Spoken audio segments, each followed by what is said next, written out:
So rescheduling, it's brought lots of praise but also tons of concern. Some folks are all for moving the good herb from Schedule 1 to Schedule 3, while others think that it'll be a disaster and it should be descheduled completely. But now we've got big news as President Trump says that he'll make a rescheduling decision over the next few weeks. And while some CEOs and big players think that he definitely will reschedule, others such as the White House former Secretary Sean Spicer says that nope, there's no way that he's going to legalize the good herb in America. But back on the campaign trail, President Trump did signal his support for legalization, so let's start off with that and hear what he had to say just a few months back. A major decision on marijuana policy won't happen until after the election. The DEA is thinking about downgrading it from Schedule 1, the same as heroin and LSD. There's a hearing on December 2nd putting the spotlight on the candidates' stances. VP Kamala Harris supports decriminalizing it. She used to be against it but has changed her mind over the years. Former President Trump seems to be in favor of legalization in Florida after saying people shouldn't be jailed for it. As we legalize it throughout the country, whether that's a good thing or a bad thing, it's awfully hard to have people all over the jails that are in jail right now for something that's legal. So I think obviously there's a lot of sentiment to doing that. 24 states, including Illinois, have already legalized recreational use. So with so many states that have already legalized, what's the big holdup? Why have we not gotten full legalization or at the very least rescheduling as yet? And it seems that since President Trump took office, the whole rescheduling process has sort of stalled. Now recently, the DEA Administrator Terrence Cole was confirmed by the Senate, and that may signal some potential movement, which is something that we discussed in past videos on the channel, so make sure that you guys are subscribed. But now we've got big news as President Trump says that he's going to have a look at the good herb as the White House Chief of Staff receives those rescheduling reports. Now there's been lots of recent reports about behind the scenes and behind closed doors conversations where President Trump has either committed to rescheduling or committed to legalization. Now we've had no official word of this except what we've heard from Terrence Cole as the DEA Administrator and their initial priorities which omitted rescheduling from that list, but we have heard lots of CEOs such as Scott's Miracle-Gro CEO who came out and said that he had conversations with President Trump who has committed to rescheduling. And that being said, one of these events happened pretty recently and it was in fact at a 1 million a plate fundraising dinner in New Jersey. And according to CNN and the Wall Street Journal, President Trump said that that's something that they're going to look at. According to the Journal, TrueLeaf CEO Kim Rivers was in attendance at that dinner, and the White House spokesperson Abigail Jackson told the CNN that all policy and legal requirements and implications are being considered when it comes to the good herb. And she went on to say, and I quote, "The only interest guiding the president's policy decision is what's in the best interest of the American people." But according to CNN, it seems that there's some dissent within the administration when it comes to the good herb because some advisors are urging the president to take action on the popular campaign pledge, while others are cautioning that the moral and legal ramifications of loosening the restrictions could outweigh the potential gains and even backfire politically. So as we can see right there, and as we always knew, legalization, rescheduling is shrouded in politics. There's a lot of bureaucracy, red tape, and a lot of people that need to be greased in order for some of these laws to be passed. Now that being said, there's a pretty interesting ad which was aired by a political committee that calls on President Trump to reschedule, and I'll show you guys that in a bit. But before we do, just a quick reminder, if you're getting value from this video, please do like, share, and subscribe to the channel. And if you want to support us further, join the ICANN VIP Bean Club or just buy us a cup of coffee. And if you happen to be a home gardener, try the ICANN Organics, use the code LEGAL, it works on the bundle and the beans. Some people hate the whole concept of marijuana because if it does bad for the children, it does bad for people that are older than children. But we're looking at reclassification and we'll make a determination over the next, I would say over the next few weeks.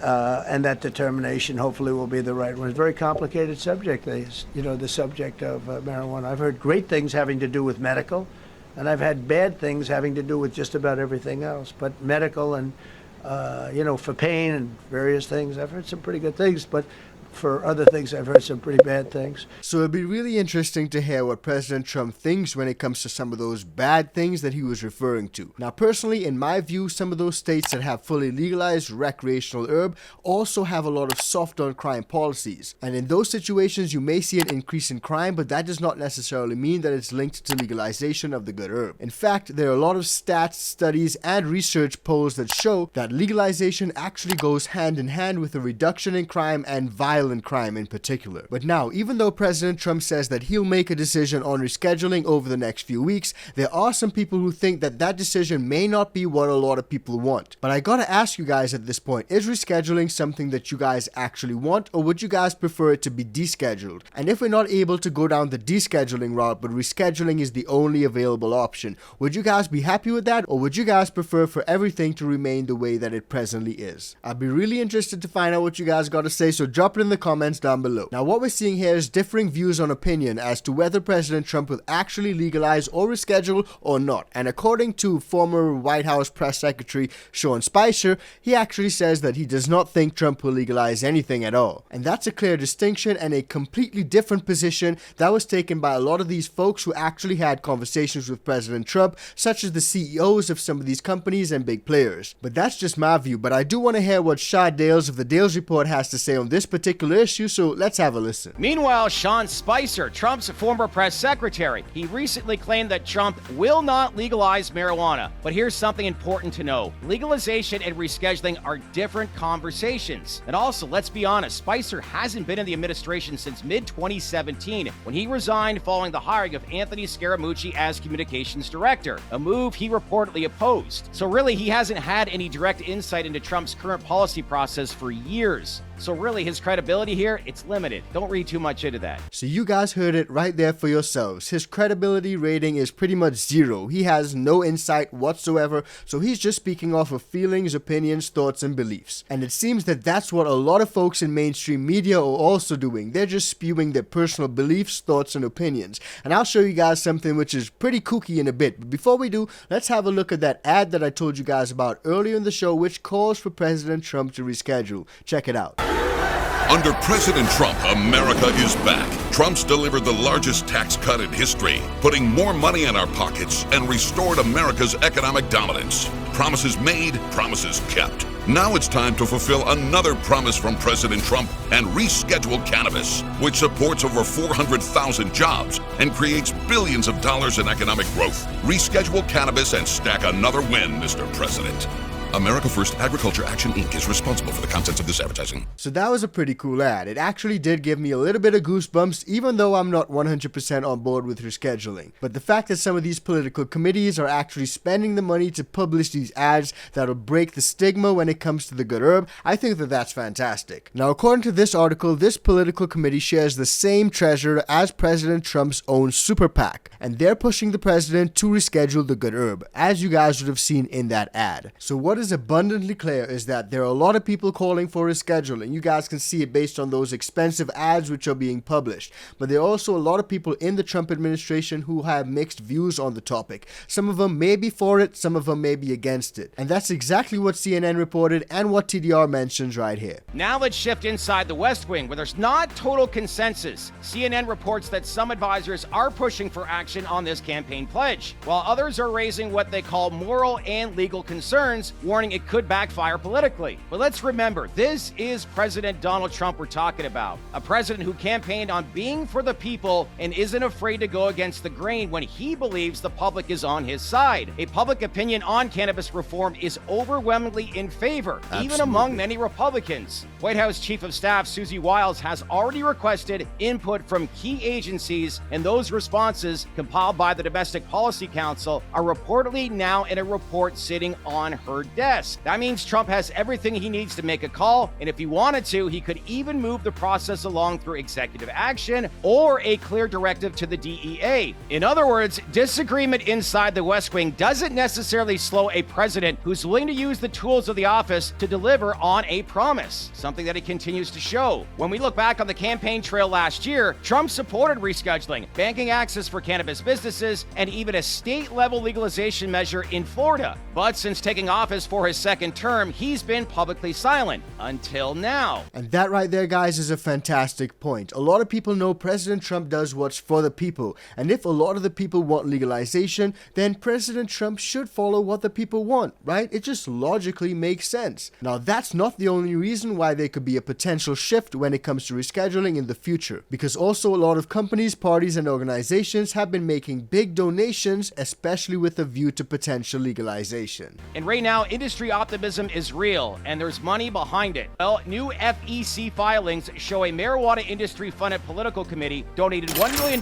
to Trump's mega incorporated super PAC in the first half of this year. TrueLeaf chipped in $250,000 of that. The PAC also paid $120,500 to Fabrizio, Lee & Associates, a Trump-connected consulting firm for legal services. It's the same firm that polled Republican voters and found most support cannabis reform. That poll is now promoted on the PAC's website. Earlier records show TrueLeaf and CureLeaf gave $1 million combined to Trump's inaugural committee after last November's election. So there's some interesting plots here. And don't forget, James Hagdorn, CEO of Scott's Miracle Grow, says Trump has personally told him multiple times since taking office that he intends to follow through on rescheduling. So those things right there are really interesting and can signal a potential shift when it comes to legalization and rescheduling in the near future. Now real quick, I just want to show you guys a clip that confirms how kooky mainstream media is and how oftentimes they just present and read a script that's in front of them. And that's exactly what happens right here. Check this out. Per the New York Times, agency leaders who opposed any loosening of restrictions thwarted Biden's goal. Sources now say that under Trump, cannabis reform is as good as dead. It remains a Schedule I drug, the same level as fentanyl, cocaine, and meth. Okay, so now that reporter suggested that President Trump is not going to legalize, but he also said point blank that meth, fentanyl, and cocaine are all Schedule I drugs. So let's do a little bit of fact checking and have a look at that real quick. Is methamphetamine Schedule I or Schedule II? According to this, the DEA website, it's Schedule II. Let's keep going. Is fentanyl Schedule I or Schedule II? Fentanyl, when legitimately used in a medical context, is classified as Schedule II. However, fentanyl-related substances are temporarily scheduled as Schedule I. Again, let's keep it moving. Is cocaine Schedule I or II? Cocaine is classified as a Schedule II drug under the Controlled Substances Act. So that reporter basically said that all these things are Schedule I, but upon research, we see that none of them really are. And that right there, guys, is why you cannot trust mainstream media and you gotta do research for yourself and make sure to think for yourself. Don't just be a sheep that listens to whatever Fox, MSNBC, or CNN says. Let me know what you guys think about that. Drop it in the comments down below. I'm really interested to find out what you guys got to say and in particular where you guys lie on this particular issue. I know that some of you guys are for descheduling rather than rescheduling, but if President Trump were to reschedule, would you guys consider that to be a good move or a bad move? Drop it in the comments down below and let me know. Now I discussed this a few times in the recent past, but simply because it's just so crazy. But there's an activist who's spending millions of dollars to ban the good herb in America. It's absolutely crazy. If you haven't seen it, check it out because that video is coming up right now.